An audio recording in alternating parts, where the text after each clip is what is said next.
I've always liked car camping. There's something really nice about being out in the open with just your car and the stars above. Last summer, I decided to take a weekend trip to a quiet part of the national forest that I'd read about online. It was supposed to be perfect, silent, untouched by people, and deep in the woods. Just me, my car, and nature. The drive was long, but the views made it worth it. The roads twisted and turned, getting narrower the further I went. After a while, I found a spot off an old dirt road, far from any trails or campsites. It was just what I was looking for.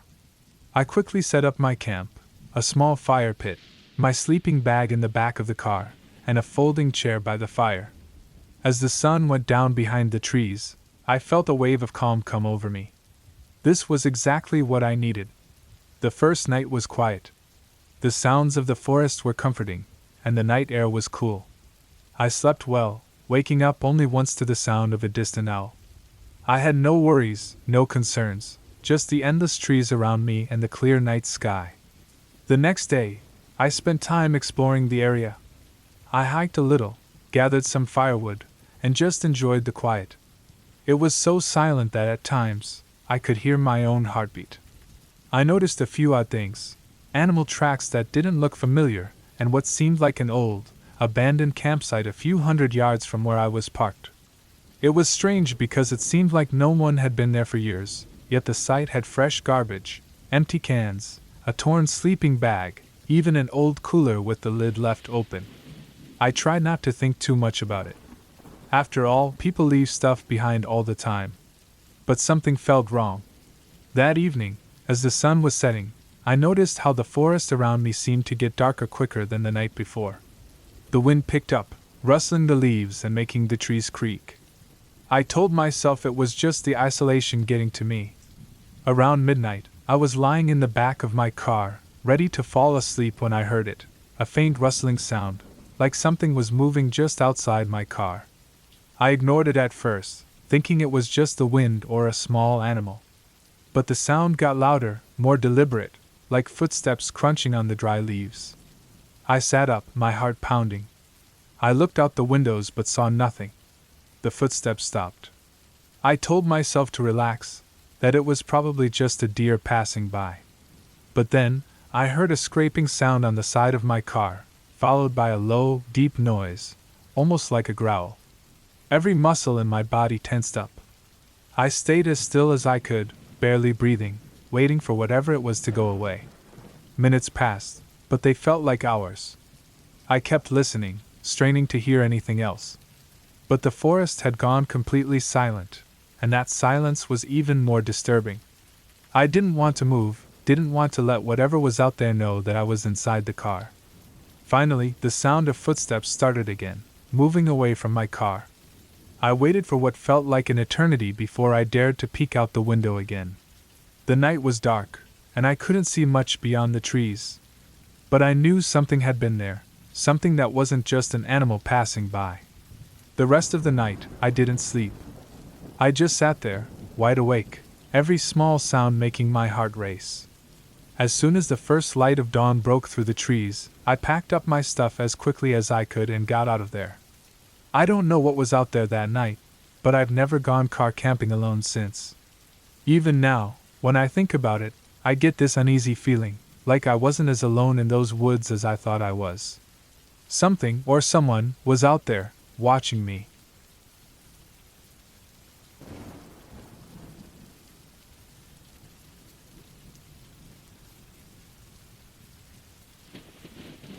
I needed a break from the city, so I packed my car and drove out to the forest. I wanted to get far away from people, so I found a spot deep in the woods, far from any campsite. The sun was going down as I parked in a small clearing. The only sounds were leaves rustling and a few birds here and there. I set up a little camp next to my car and spread out my sleeping bag in the back seat. The air was cool, the sky was clear, and everything felt just right. After a quick dinner, I got back into my car, ready to get some rest. At first, the quiet around me was calming, but as time went on, the silence started to feel heavy. The forest was strangely still, like everything in it had suddenly stopped moving.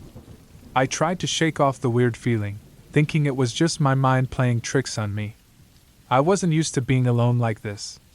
I lay in the back seat, staring up at the stars through the car's sunroof, trying to relax. My eyes started to get heavy, and I was about to drift off when I heard something, a soft rustling right outside the car. It wasn't the wind, it was too controlled. My heart started to race. I told myself it was probably just a small animal, but then the sound came again, closer this time, like something was brushing against the car. I froze, my whole body tense. The rustling continued, moving around the car, slow and steady.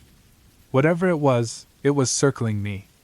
A cold chill ran down my back. My breathing got shallow as I listened, trying to figure out what it could be. Then, the sound stopped.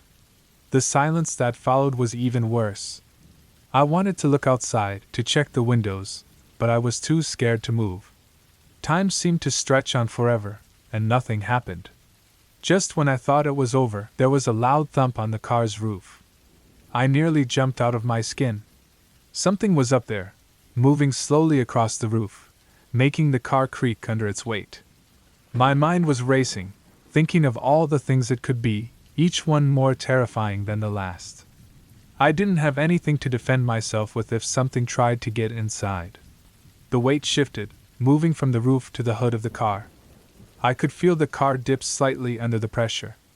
Whatever it was heavy, and it was right above me. I stayed completely still, barely breathing, waiting to see what would happen next. The car creaked again, and then the weight was gone. I heard something sliding off the hood, and then nothing. The silence returned, but this time, it felt even more oppressive. I lay there, too scared to move, waiting for what felt like an eternity. But there were no more sounds. When the first light of dawn started to break through the trees, I finally forced myself to sit up. I looked around the clearing, and everything seemed normal, untouched. But the fear hadn't gone away. I quickly grabbed my stuff, threw it in the car, and sped out of there as fast as I could. I didn't stop driving until I was back at my apartment. Even then, the uneasiness wouldn't leave me. I kept thinking about those sounds, about whatever had been out there with me. I never saw anything, but I knew something was there, watching me. A few days later, I noticed deep scratches on the roof and hood of my car, long and jagged, like something had clawed at it. No matter how hard I tried, I couldn't shake the feeling that whatever it was, it knew exactly where I was, and it wasn't done with me. Every time I drive alone now, I can't help but feel like it's still out there, just waiting for me to make the mistake of being alone in the dark again.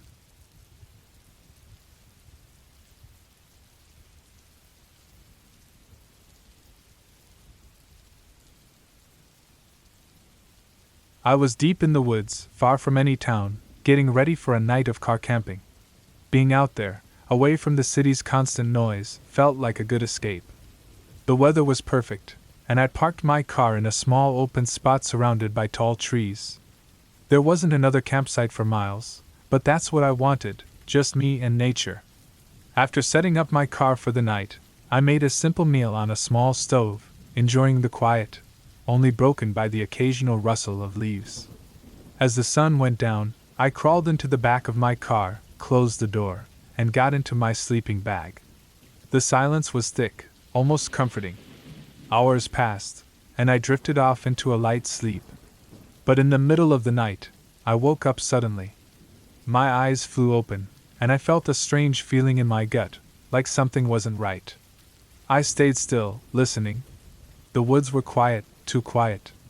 No wind, no animals, nothing. Just an eerie stillness that made the hairs on my neck stand up. I tried to tell myself it was just my nerves. But as I lay there, I noticed something strange. The windows of the car were fogged up, but not from the inside. I could see faint shapes on the glass, slow and deliberate, like someone was brushing their hand against the outside. The shapes were low, like someone crouching down. My heart started pounding in my chest. Without making a sound, I reached for my phone, but when I tried to turn it on, nothing happened. It was completely dead. It had been fully charged before I went to sleep. Now it wouldn't even power up. A cold sweat broke out across my skin, and I felt truly alone. I forced myself to stay calm and think. The shapes on the window didn't move, but they stayed there, as if waiting. Everything in me screamed to stay hidden, to not make a sound. I lay there, barely breathing, hoping that whatever it was would go away. Minutes passed, maybe hours, I couldn't tell. Finally, the shapes on the window began to fade as the fog slowly cleared. The night air felt cool again, and the silence returned to something more normal. But I didn't move. I couldn't. My mind raced, trying to figure out what had been out there.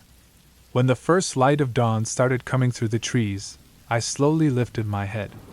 The fog on the windows was gone, and everything outside looked normal. But when I opened the car door, I noticed something that made my blood run cold. On the ground, right next to the car, were footprints. Bare, human footprints, circling the car over and over. I didn't waste any time. I packed up quickly and left, driving out of those woods faster than I ever had before. As I reached the main road, I felt a bit of relief, but the image of those footprints wouldn't leave my mind. The thought of someone watching me all night, just outside my car, was something I couldn't shake. What if they had tried to get inside? What if they were still out there, waiting for the next person who thought they were alone? I didn't go car camping again after that. Even now, whenever I'm alone, I can't help but feel like someone's watching me from the shadows. The woods that once felt like an escape now feel like a place I'll never go back to. Every time I close my eyes, I see those footprints circling the car, and I wonder how close I came to something far worse.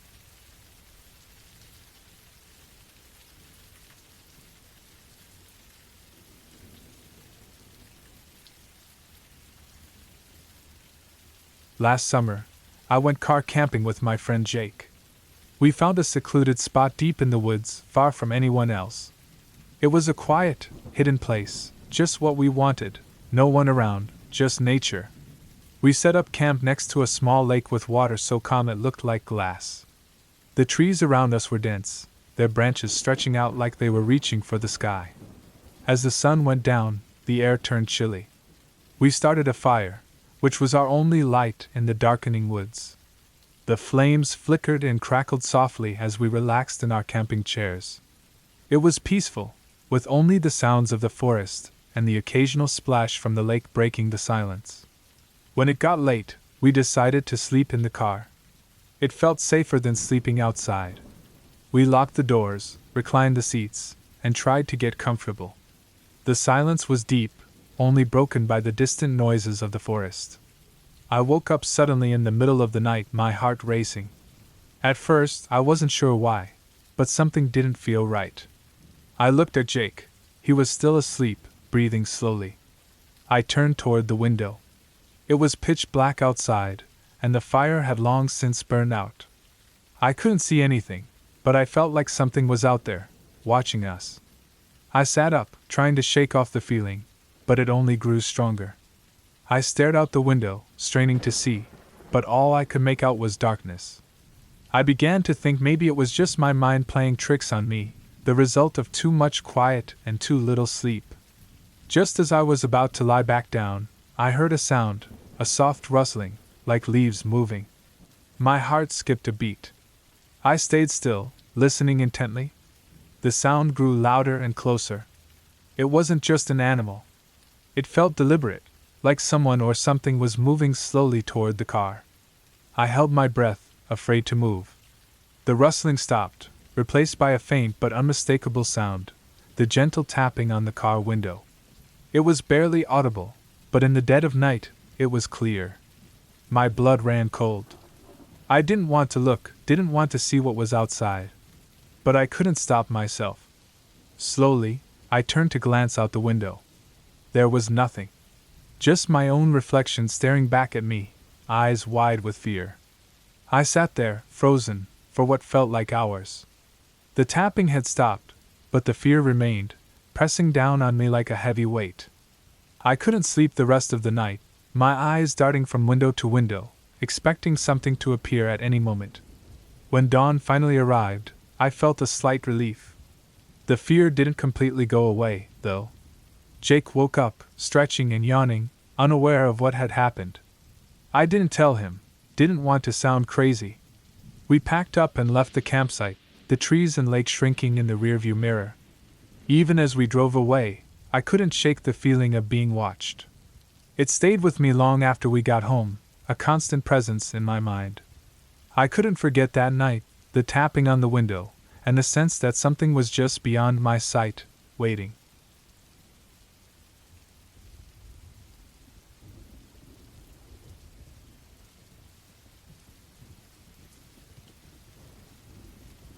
Tom and I had been planning this camping trip for weeks. We were looking forward to a weekend away from everything, parked at a quiet spot by a small lake surrounded by thick woods. I prefer car camping to setting up a tent because it's more comfortable. We set up some camping chairs, a portable grill, and a cooler full of snacks. When night came, we lit a campfire and settled in. The fire crackled and the woods were calm, except for the occasional hoot of an owl. We talked about old times and joked around. It felt nice, almost perfect. Around midnight, Tom went to the car to get another cooler of drinks. He took longer than I expected. I thought he got sidetracked, so I sat by the fire, poking the logs to keep it burning. That's when I heard a strange sound coming from the woods. It sounded like someone walking, but the steps were slow and deliberate. I tried to ignore it, thinking it was just my imagination or maybe an animal. But the footsteps kept going, always close but never visible. The feeling of unease grew as time passed. I grabbed a flashlight and shone it towards the noise, but there was nothing there. I called out for Tom, but he didn't answer. When Tom finally came back, he looked just as uneasy as I felt. He handed me the cooler, looking pale. I asked him if he noticed anything strange, but he shook his head. We decided to go to bed, though neither of us slept well. The next morning, we packed up quickly and left the campsite. We both felt a sense of relief as we drove away, but neither of us mentioned the night before. When we got home and unpacked the car, Tom noticed something strange, a muddy footprint on the rear window of his car. It was clearly human but much larger than either of our feet. We never went back to that spot and avoided talking about that night. Every time I think about it, I shudder. I keep wondering who, or what, had been lurking in the shadows, watching us from the darkness. The thought of that giant footprint, and those eerie footsteps still chills me to the bone, making me feel like something far worse might have been out there, waiting for the right moment to strike.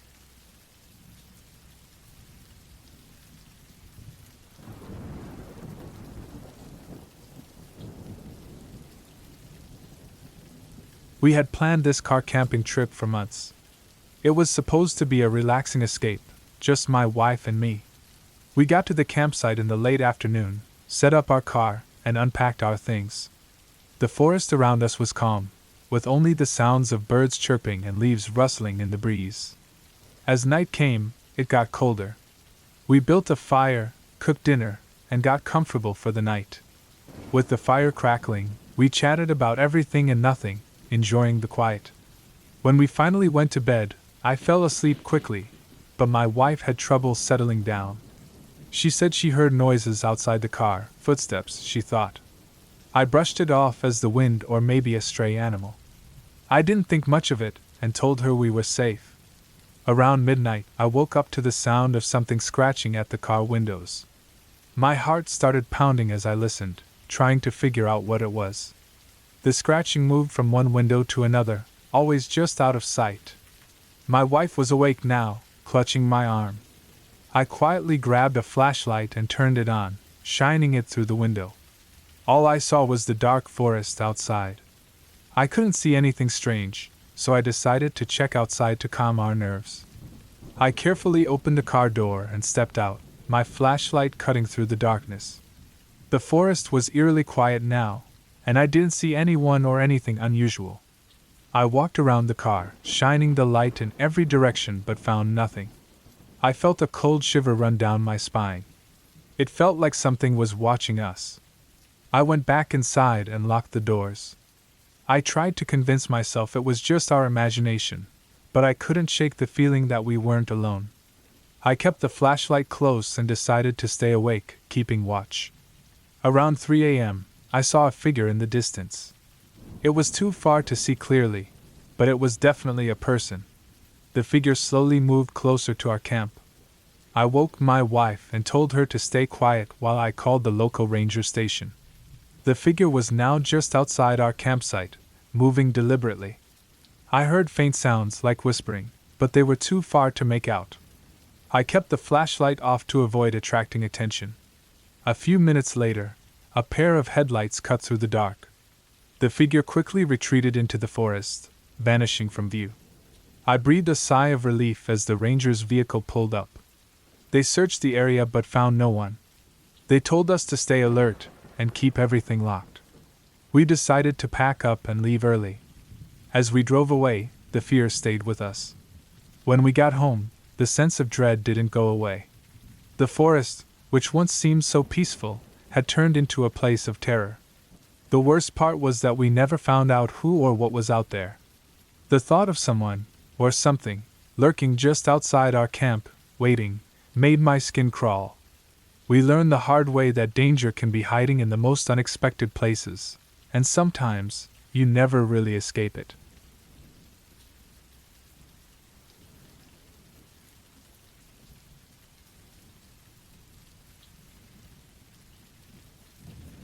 Last weekend, I went car camping with my best friend, Sarah, just outside of town. We had been planning this for a while. We set up the tent, sleeping bags, and filled the cooler with snacks. Our spot was away from other campers, hidden among trees but not too far from the main road, which made us feel a bit safer. In the afternoon, we hiked around and enjoyed the peaceful woods. When night came, we built a small campfire and roasted marshmallows. The night seemed perfect, but as the firelight danced, an uneasy feeling crept over me. I told myself it was just the dark playing tricks on me. After we went to bed, I couldn't sleep. The silence felt too heavy. Every time I tried to relax, I heard faint noises, like footsteps on the dry leaves. I thought it might be animals, but my gut told me something was wrong. Around midnight, I heard something tapping on the side of our car. My heart pounded as I got up quietly, trying not to wake Sarah. I peeked out of the tent and saw nothing, but the tapping kept going. I checked the car, and everything seemed all right. Yet the noises didn't stop. I decided to walk around the campsite to see if I could find anything. The moonlight made the shadows look strange, and every little noise made me jump. I didn't see anything unusual, but the feeling of being watched didn't leave. I went back to the tent, hoping the noises would stop. When morning came, I saw something that made my blood run cold. There were muddy footprints all around our campsite, leading up to our car. I showed Sarah, and we both felt a chill. The tracks were big and seemed to circle our car. We packed up quickly, feeling nervous and uneasy. As we drove away, I glanced in the rearview mirror and saw someone standing at the edge of the woods, watching us. I couldn't make out much, but it was clear they were staring. My grip on the steering wheel tightened, and we didn't stop until we were safely back in town. We never figured out who had been lurking around our campsite. Now, whenever I think about those muddy footprints and the shadowy figure at the edge of the woods, I get chills. I keep wondering if they followed us back or if they're still out there, waiting for the next campers. The unsettling feeling never really goes away, and I can't help but think that one day, that figure might come closer.